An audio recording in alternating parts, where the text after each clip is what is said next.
Guten Tag, WAP. This is Mr. Liniger. Let's make history today as we go over Unit 3, Day 3. We're going to talk about some of the revolutionary movements in Western Europe during this time. But let's get started with our daily punishment. I can't believe I got fired from the calendar factory. All I did was take a day off. Key terms for today: Mary Wollstonecraft, Olympe de Gouges, American Revolution, the Enlightenment, the National Assembly, the Estates General, the Tennis Court Oath, the Ancient Regime, the Declaration of Rights of Man and Citizen, the Reign of Terror, Maximilien Robespierre, the Directory, and Napoleon Bonaparte. We're going to go over the changes and continuities in Western European society during the modern period, causes and effects of the American Revolution, the impact of reform and radicalism in the modern West, causes of the French Revolution, and progression of the French Revolution. So let's get started.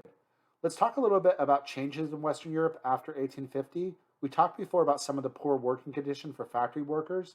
There was terrible working conditions. Workers had no laws to protect them. There was no minimum wage. There was no workers' compensation. If they got injured, there was nothing they could do. Unions were not allowed. Often workers would have to, if they joined a factory, they would have to sign a contract saying they would not join unions. Those are called yellow dog contracts. A lot of times the factory owners would not even pay them real money. They would pay them something called script, which is like fake money. That way the factory workers would have to go live in the apartments that the owners created, which were really diseased and unhealthy and unsanitary. They would overcharge them for the apartments. They're called tenements. They would also make them shop in the owners' ran stores. And that way the workers were always in debt and they could never leave the job until they got injured, in which case the factory owners could just fire them. There will be some changes, however. By the late 1800s, there'll be better wages, decrease of working hours. There'll be a rise of a leisure class. There'll be new types of entertainment like tennis, cricket, lacrosse, baseball. There'll be increased health, although there will be increased physical risks. We'll have new white-collar jobs. White-collar jobs are like managerial jobs, a little bit more educated jobs. We will see a growth of blue-collar workers like factory workers, but they will start to have better conditions. There will be some laws that will be passed for them by the late 1800s.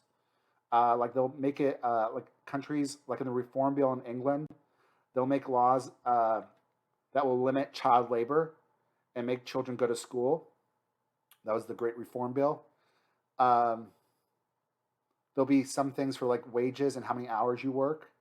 Remember, children and women were not paid as much as men.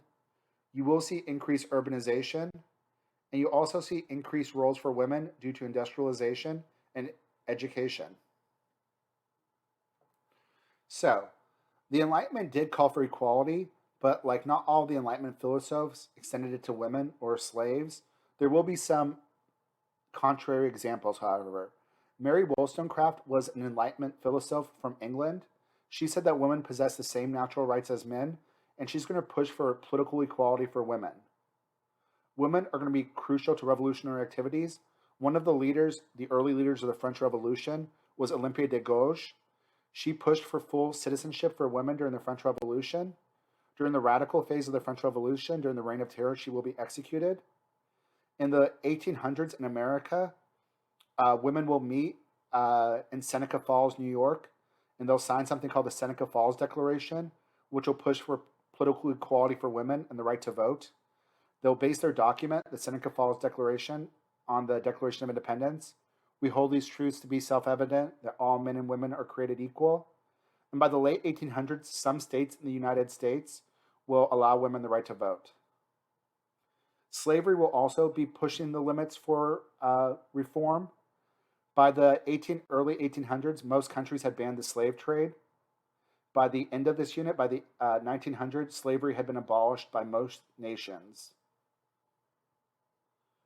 We also do have two different types of monarchies, which we've talked about before. We have absolute monarchies, which claim to rule from the divine right of kings. We also have constitutional monarchies, which are going to become a bigger deal. England was a constitutional monarchy. In 1688, England is going to overthrow their King James II, for being absolute monarch in the Glorious Revolution. They're going to put William and Anne on the throne of England. They're going to sign the English Bill of Rights, which guarantees individual rights. A lot of these things are going to be based off of John Locke's contractual theory. John Locke was one of the people during the English Revolution. He also came up with the social contract theory. We'll have other Enlightenment ideas that we've talked about before. Jean-Jacques Rousseau came up with the idea of popular sovereignty, that the consent of the people is the way you govern is based on the universal popular sovereignty, what the people as a whole want. Problem is, sometimes the people as a whole might take away from rights of the minority. Montesquieu comes up with the idea of separation of powers.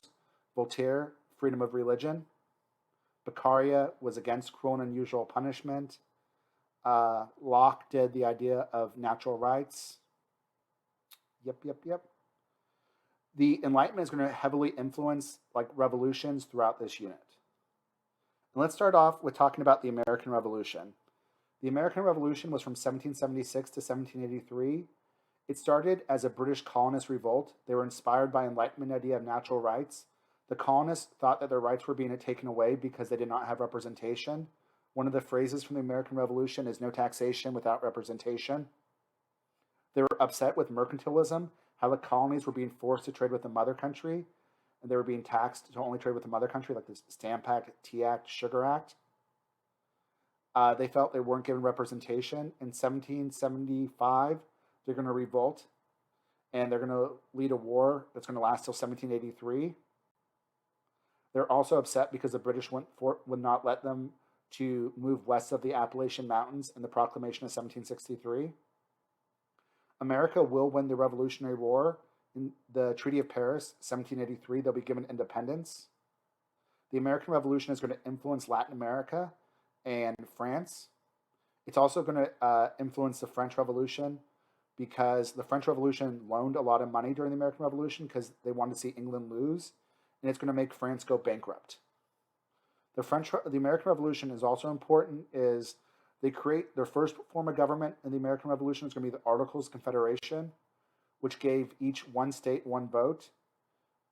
Not a lot is going to get done during the Articles of Confederation because it was too weak of a government. But in 1789, they will create the U.S. Constitution, which is the government we still have today. Let's talk about the French Revolution. The French Revolution is interesting. It's not as simple as the American Revolution. It goes through multiple phases.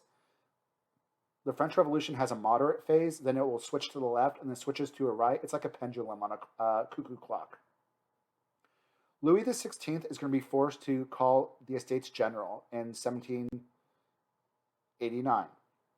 The Estates General is a legislative branch in France. Their major job they do is vote for new taxes. Like we mentioned before, France was going bankrupt. The problem with the Estates General was it was unequal. The Estates General had 3 votes. There was 3 estates in the Estates General. The first estate were the priests. That was made up of the French clergy, the Catholic clergy.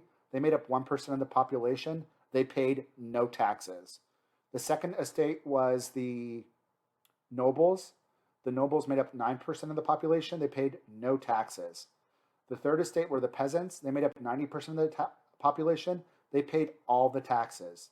The first and second estate also owned 40% of the wealth in France. So it was super unrepresentative and it was super unequal. One of the big problems with the 3 estates is they just did it how each estate got 1 vote as a whole. So even though the first and second estate only made up 10% of the population, they always were able to outvote the third estate 2-1. So 10% of the population always outvoted 90% of the population. What's going to happen in 1789 when King Louis calls the Estates General, the third estate members are going to lock themselves in a tennis court. They're going to refuse to accept any new taxes. They're going to refuse to leave the tennis court until France create a new National Assembly. They want the new National Assembly to be based off of proportion and to be more equal. So like there should be more members in the third estate. This is called the tennis court oath. Surprise, surprise, locking yourself in a tennis court was successful.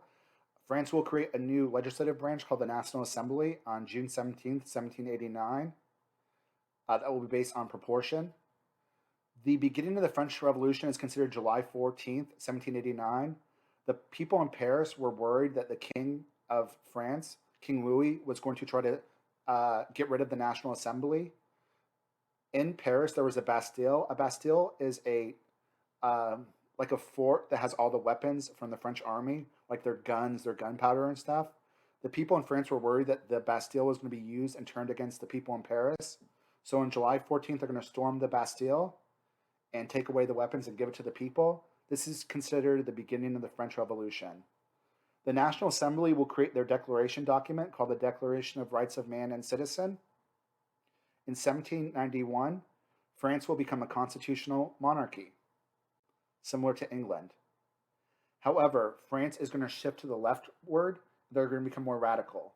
From 1793 to 1794, France is going to go through something called the Reign of Terror, where the radicals are going to seize power. Let me explain that. In 1792, Austria and Prussia, which were both absolute monarchies, are going to invade France. They were upset that King Louis XVI was losing power. The Austrians were related to King Louis XVI because King Louis XVI's wife was Marie Antoinette. At this time, King Louis and Marie Antoinette were in jail. They were afraid that if France could become radical, then their countries might lose their absolute monarchies. So they are going to go to war and invade France. This is going to allow the more radical people in France, the people on the fringes, to take control in the need of public safety. The radical group in France are going to be called the Jacobins. The Jacobins were extreme Democrats, extreme radicals. They want to get rid of all traces of monarchy. They wanted to execute people they thought were enemies of the revolution. The leader of the Jacobins will be Maximilien Robespierre. In 1793, King Louis XVI and Marie Antoinette will be executed on the guillotine. During the Reign of Terror, thousands of people will be guillotined for being quote unquote enemies of the revolution. People will speak out against their neighbors, and it'll be a time of fear, and really the rule of law will disappear in France. There will be some other revolutionary changes. People will become less religious. The government will take over church land and monasteries. The Jacobins will try to support a new religion that is like not a organized religion, the cult of reason, where they just worship human reason. They get rid of the calendar, where they make the beginning of the human calendar not Jesus, because that's mythology, but based on the French Revolution. And they try to get more simpler dress. In 1795 to 1799, you're going to have a conservative backlash called the Directory. You're going to have a couple people lead France. The Jacobins will eventually be executed by their own people.